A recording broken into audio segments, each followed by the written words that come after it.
Welcome to Office Hours with Prof G, where we answer your questions on business, big tech, entrepreneurship, and whatever else is on your mind. Today, we've got two great listener questions. Then after the break, we'll hit the Reddit Hotline, pulling questions straight from Reddit.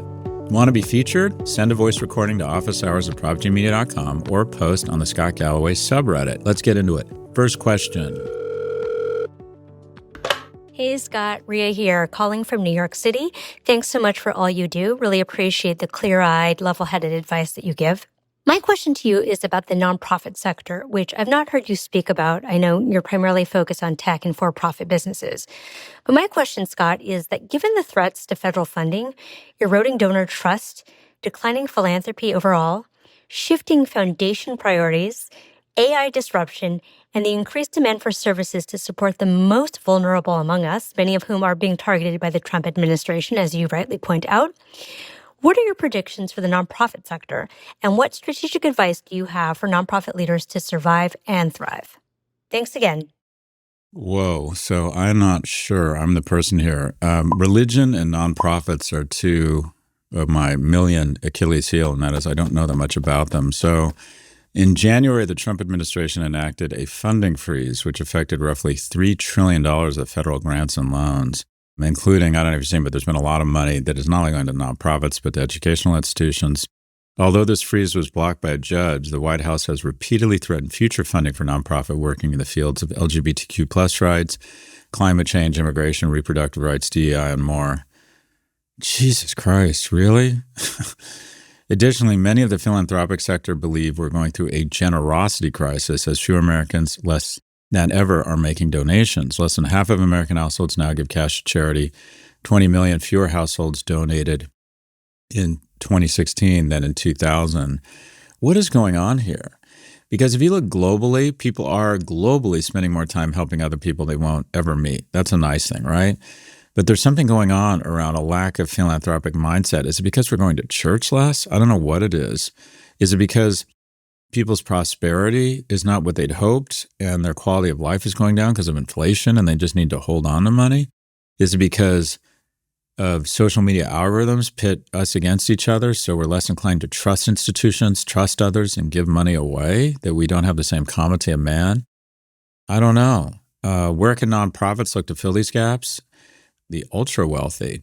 In 2024, billionaire wealth surged by $2 trillion, growing 3 times faster than the prior year, with nearly 4 new billionaires minted weekly. There are now 10 times more billionaires than in 1990. Think about that. There's no demographic group, not Latinos, not old people. In the last 34 years, the number of billionaires has increased tenfold. So I work with a lot of universities, and they have very robust development departments. And typically, development departments are filled with very high EQ, late 30s, early 40s women who have kids at home and were working in the corporate sector and they need more flexibility, and they go to work in development for a university. And they just try and gestate, manicure, shepherd, and develop and mature these relationships with really rich people, or specifically really rich alum.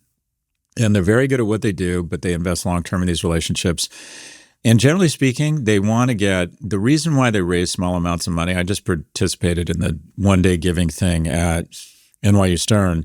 Once you give, you're invested and you're more inclined to give more. And what they're hoping, the reason why they want to raise $100, $200, $1,000 from an alum, it probably costs more money to raise the money. But once they get you to give, you're invested, you're comfortable giving, you're much more likely to make a bigger cash donation sometime in the future. And then where they make their money, or how they kind of butter their bread, is that they occasionally find a whale who makes a huge gift.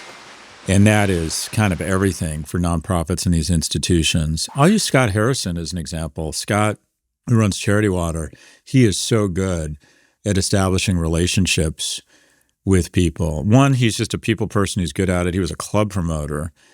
And I've known the guy for, I think, 25 years. We shared office space together. I always gave him a little bit of money. And he's just always done a really good job curing or manicuring, evolving his personal relationship with me. And I've given, 6 figures, 7 figures to Scott. I don't know. Anyways. And quite frankly, I'm not passionate about bringing potable water to Africa, sub-Saharan Africa. It's just not something, I don't want to say I don't care about it. I think it's wonderful. The reason I do it is I'm invested in Scott.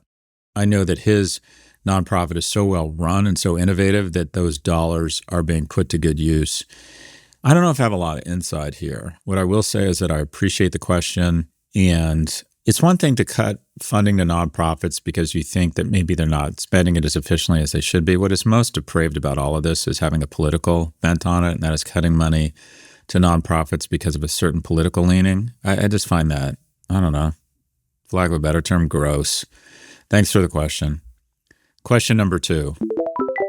Hi, Scott. My name's Joe. I'm 21 years old, and I'm a senior in college about to graduate this April with a bachelor's in marketing. I discovered your book, The Algebra of Happiness, in 2023, and ever since then, your content has really helped to change the trajectory of my life. Your career advice helped me land a great internship that turned into a competitive full-time job offer. You helped motivate me to get in the best physical shape of my life, but most importantly, your advice surrounding relationships with people greatly strengthened my own relationships with my friends and family. While I'm a big fan of your professional and political works, your advocacy for young men is what resonates with me the most. I'm about to start the next chapter of my life, and I'm fortunate enough to be moving to a big city, but my parents, friends, and girlfriend will go from a quick walk or drive to an expensive plane ride. I'm grateful for my situation, but I'm also slightly terrified. How did you deal with experiencing true independence for the first time, and do you have any advice for maintaining a healthy mental state while dealing with the loneliness that will likely accompany the independence? Please keep advocating for young men. Your message is working, and if you're ever in Boston, I'd love to buy you a drink. Thanks. What a thoughtful question. So Joe from Boston, first off, everyone wants to be you right now. You're 21. It sounds like you're in good shape. You have a girlfriend, good relationship with your parents, and you're starting your professional life. So well done. You should feel really good about the, where and when you are right now. So just what popped into my mind is it'll be interesting. It'll be inspiring, but the real world is your first 1 or 2 years, you're going to have a moment where you go, wow, this fucking sucks. Or I didn't realize that this would suck this much or that this is hard. And that's exactly where you're supposed to be. And so just realize it's temporary, and that's everyone's first job, or not everyone, almost everyone's first job sucks. My first job was at Morgan Stanley in fixed income. And within about 48 hours, I'm like, Jesus Christ, this is awful. And it ended up being good for me. It was like serving in the Marines. So I don't know, just sort of expect, I don't want to say hate your first job, but have it be not cracked up to what it's supposed to be. In terms of maintaining a healthy outlook and being mentally fit, it sounds like you got sort of the keys figured out. That is, you're exercising. It sounds like you have good relationships. You know what? Call your parents every day. Stay in close contact with your girlfriend. Find ways to have her come visit or go visit her. I don't know how far away that is. And then just be really open and thoughtful about saying yes to things as much as you can in your new city, such that you establish relationships there. The mistake I made when I first got to New York, I was so immature. I made the kind of the same mistake I made when I first got to college. New York was too much for me. It was just a playground. There was something to do every night. I'd go out, I'd get fucked up, I'd be totally hungover. I'd wake up at 8:44 to get to work by like 9:15, try and do some work, and then try and go find a conference room, no joke, because I was so hungover, and I would hide under the conference room table, and I'd sleep for an hour, and then I would go get a greasy lunch, and I'd think, okay, tonight I'm just going to go home, call my mom, get some sleep, and, go to bed really early, watch 30-something, something like that, and go to sleep early. And then inevitably, that mix of grease and Advil would make me feel just reasonable for an hour. And a buddy would call me and say, we're meeting some models downtown at O-Bar. And I'm like, I'm in. And I'd go do the same goddamn thing again. And I was smart enough to know, okay, I can't handle the temptations of New York. And I had an opportunity to go to the LA office of Morgan Stanley. So I took it. I moved back in with my mom. And I kind of stopped drinking. And this is a long parable or way of saying, try and tone down. And I don't know if you're doing this, but I got better at making the requisite commitment to being good at my first job, which sucks. And they expect a lot of you at a place like Morgan Stanley. I got good. I stopped drinking and smoking pot for a while. And I did work out. I went to the YMCA, or the YMCA, whatever it was, in downtown Los Angeles. And I worked out, not every day, but, and I didn't have a lot of relationships. I had some friends I used to go out with, but My primary relationship was with my mom, who I was living with. And then I had some friends, but I didn't have any girlfriends. I had a lot of girlfriends in college. I found that a young man right out of college is just not that attractive. That all the women I wanted to date were dating guys in their 30s who were hedge fund managers who could take them to St. Bart's or Aspen or the Hamptons. And the women in college that I used to date were dating other college guys. So you're sort of in no man's land when you're a young man or right out of college, I found. So the fact that you have a girlfriend is really wonderful. I would just say try and maintain your current relationships, be physically fit, and recognize that your first job is not going to be easy. And also just optimize your logistics. What do I mean by that? Have a clean apartment near work. Try and cut commute time. Even if it's a small place, just a clean place near work, because you're not going to spend a lot of time at home. 2, if you can, don't buy a car. Have a uniform. Keep your clothes really simple, really easy. Get a workout routine. Just try and starch out all the extra time and logistical constraints on your life so you can focus on work and you can focus on relationships. But my brother, I don't know. You're so far ahead of the game. The fact you're even thinking this way means you're going to be just fine. And let me finish where I started.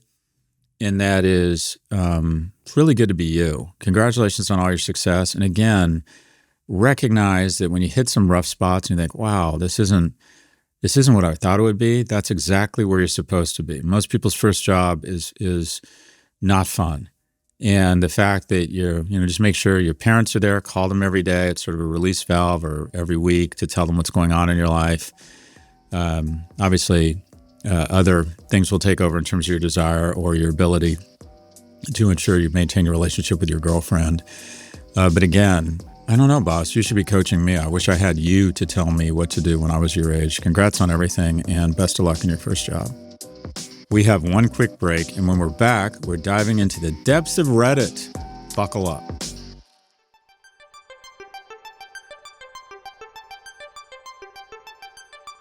Welcome back. Let's bust right into it. Today's Reddit question comes from Mr. Roto. They say, hey, Scott, I'm a 35-year-old who just got his first managerial position. What advice would you give to a first-time manager, especially one whose team is remote? Oh, that's a good question. So people often make the mistake of thinking that, okay, I'm nice and I'm smart, which means I'm going to be a good manager. No, being nice and smart doesn't make you a great tennis player. It doesn't make you it doesn't make you great at basketball. Management is its own sport. And it takes a few things. One, I find the best managers have the following attributes in common. One, they are willing to demonstrate excellence and share that excellence. So my partner in the business, Catherine Dillon, has always been what I call a player coach. And that is, rather than managing people, you got to set up an incentive structure that works. You got to provide feedback. That's really important. But what she does is she helps people do their jobs. In addition to saying, okay, this wasn't great, she can do that. And she can do that almost as well as, or better, almost everything in the company as well or better than anyone else. And she doesn't provide just feedback, she provides learning. She sits down. I don't have the patience for that. If I say to someone, when I send feedback like, this edit on this podcast sucked, I don't call them and then say, okay, let's edit it together and let me teach you. I just say it sucked. That's not that inspiring or that helpful. They demonstrate excellence and they're willing to share that excellence with their team. They take the time to try and teach people and upskill them. 2, they hold people accountable. And that is, they set out definitive goals and benchmarks and they say, okay, we're going to check in. And they hold them accountable. All right, you missed your target. What's up? How can I be helpful? But you missed your target, or you exceeded your target. Well done. Let's celebrate that together. They hold people accountable. And then 3rd, good managers demonstrate empathy.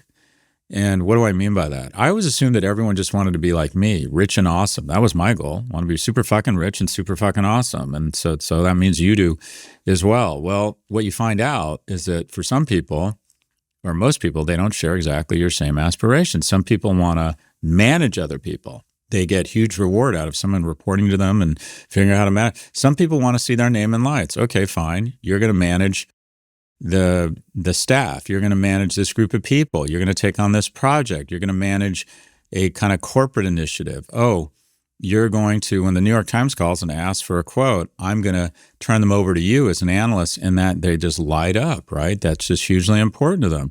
Other people need some flexibility. And it's like, if you can provide that for them, especially I was into remote work kind of a long time before other people. And when I say that, I think it's terrible for young people, but my secret kind of human capital weapon in the 90s was I hired quite a few people who were brand managers out of really iconic companies who left because it wasn't compatible with having kids. They weren't nearly as generous with maternity leave back in the 90s. And I would say, come in 2 days a week, but you can be home 3 days a week. And I found that mothers were really efficient and disciplined because there was no they had to leave at a certain time to get home to pick up their kids or whatever. And so I hired a lot of mothers and gave them remote work flexibility, which doesn't sound that progressive now, but it was back in the 90s. Why? Because I would learn about their situation and think, okay, I'm going to cater my management of you to what is your specific situation. If you can demonstrate to people that you have a vested interest in their success, that you are fighting for them, they will be loyal to you. And that is a really powerful thing. I didn't figure that out until later in my management career, but understanding what's important to people and then giving them the sense that you're fighting for them and that they can trust you is really powerful. First, got to demonstrate excellence. Got to be really good at what you do, sit people down, and not only demonstrate excellence, but be willing to share with them. 2, hold them accountable. Hold everyone accountable. There's a reason you're here. You're good at what you do. And if other people don't match you, we hold them accountable and we let people go. I think that's part of management. And then finally, you demonstrate empathy. I'm going to learn about you. I'm going to learn about your priorities. And I'm going to demonstrate to you that I understand your priorities and I want you to be successful. I have a vested interest. Sure, my success is more important to me than anything, but I also do spend a lot of time thinking, what does this person value? How can I make them more successful? How can I get them economic security? How can I help them participate in our success? What specific soft things, prestige, management, feedback, do they really value? And they'll see that I have listened and learned because, again, loyalty is a function of appreciation and appreciation is a function of empathy and tailoring your specific empathy to that specific person. Appreciate the question. That's all for this episode. If you'd like to submit a question, please email a voice recording to officehours@profgmedia.com. Again, that's officehours@profgmedia.com. Or if you prefer to ask on Reddit, post your question on the Scott Galloway subreddit, and we just might feature it in our next Reddit Hotline segment.